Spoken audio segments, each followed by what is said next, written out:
குடிப்பழக்கம் உங்கள் வாழ்க்கையை சீரழித்துவிடும். குடிப்பழக்கம் உங்கள் குடும்பத்தை அழித்துவிடும்.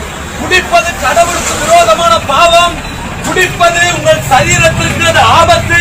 உங்கள் சரீரம் கடவுள் தங்கும் ஆலயம். நீங்கள் உங்கள் சரீரத்தை கெடுத்தால் கடவுள் ஒரு நாளில் உங்களை கெடுப்பார், நியாயம் தீர்ப்பார். இயேசுவை அண்டிக் கொள்ளுங்கள். நீங்கள் குடிப்பழக்கத்திலிருந்து விடுதலையாகி பாவத்திலிருந்து விடுதலையாவதற்கு இயேசு மாத்திரமே உங்களை இந்த பாவத்திலிருந்து காப்பாற்ற முடியும், பரிசுத்தப்படுத்த முடியும். இயேசு நியாயாதிபதியாக வரப்போகிறார். அவரை அண்டிக் கொள்ளுங்கள். இந்த குடிப்பழக்கத்திலிருந்து வெளியே வாருங்கள். உங்கள் நன்மைக்காக, உங்கள் நல்லதுக்காக சொல்லுகிறேன். நீங்கள் இந்த குடிப்பழக்கத்திலிருந்து மனம் திரும்புங்கள். இயேசு சீக்கிரம் வரப்போகிறார். பாவத்தின் பலன் நரகம். மனம் திரும்புங்கள்.